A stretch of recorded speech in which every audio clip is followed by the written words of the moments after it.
Student जे advance 2018 का function का एक क्वेश्चन देखते हैं और इसके थ्रू हम अपने 1-1 फंक्शन कैसे काउंट करते हैं, 1-2 फंक्शन कैसे काउंट करते हैं, ये भी रिवाइज करेंगे।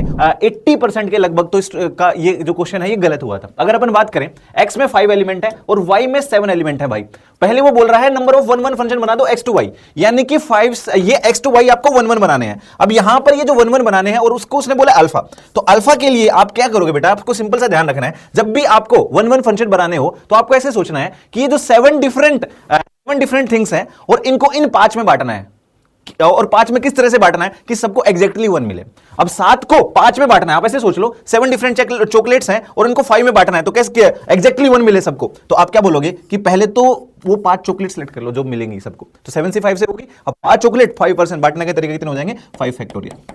तो ये आ गया बहुत ही आसानी से। ऑन टू फंक्शन वाले में क्या करते हैं, देखना ध्यान से, आप इस तरीके से, एक तो फॉर्मूला भी होता है इसके लिए, लेकिन मैं आपको ग्रुपिंग से बताता हूं इसको। तो ऑन टू फंक्शन के लिए आप क्या करोगे कि भाई साहब y से x में करना है। अब देखो ऑन टू फंक्शन में क्या होता है कि यहां सबको, ये जितने भी हैं पांचों को तीर लगने चाहिए, मतलब पांचों को यहां से निकल के तीर लगने चाहिए। तो आप इसमें कैसे सोचते हो, आप इसमें ऐसे सोचते हो, यहां पर तो आपने यहां से यहां बांटा था, यहां पर आप यहां से यहां बांटते हो, यानी कि आप ऐसे सोचोगे कि 7 डिफरेंट थिंग्स हैं और इनको कितने में बांटना है, 5 डिफरेंट पर्सन में बांटना है और को क्या मिले, एटलीस्ट 1 मिले, कम से कम 1 मिले। और इसी के लिए हमें क्या याद आ जाती है, ग्रुपिंग। तो 7 की ग्रुपिंग करनी है भाई आपको, और सबको कम से कम 1 तो मिलना ही चाहिए 5 में। तो क्या क्या तरीके हो सकते हैं, अगर मैं ग्रुपिंग करूं तो 7 की 1-1-1 और 5 में करनी है ना, तो ये चारों को तो एक दे दिया, तो आपके पास बच्चे कितने, 1 2 3 4 7 बनाने हैं तो 3 आ जाएगा। और अगर मैं 1 कम कर दूं तो यहां पर 2, तो यहां पर 2 और यहां पर 1-1-1, तो देखो परफेक्ट बन रहा है। यही 2 तरीके होंगे। अब ग्रुपिंग आपको आती है करनी, तो कितना होगा, 7 फैक्टोरियल अपॉन में 3 फैक्टोरियल, और यहां पर 1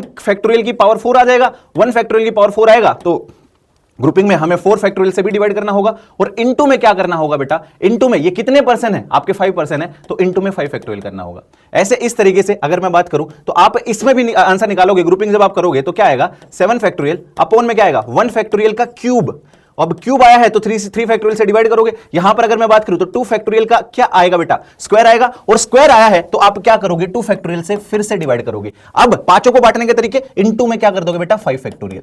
तो इन दोनों का सम आपके पास किसकी वैल्यू मिल जाएगी, बीटा की वैल्यू मिल जाएगी। और देखो बीटा माइनस अल्फा अपॉन में 5 फैक्टोरियल पूछा है, तो इस 5 फैक्टोरियल को एज इट इज रखना, सब में से ये कट जाएगा और उसके बाद आप इसका आंसर निकाल लोगे। तो इस क्वेश्चन का आंसर आप मेरे को कमेंट में बताएं। साथ के साथ एक और क्वेश्चन का आप आंसर बताएं, अगर मैं x में 5 की जगह, x में अगर मैं 5 की जगह यहां पर अगर मैं कितने एलिमेंट कर दूं, 4 एलिमेंट कर दूं, और बेटा यहां पर एग्जैक्टली 7 एलिमेंट थे, तो अगर मैं यहां पर आपके पास कितने एलिमेंट कर दूं, 6 एलिमेंट कर दूं, तो उसका आंसर क्या आएगा, यह भी आप मेरे को कमेंट्स में बताएं।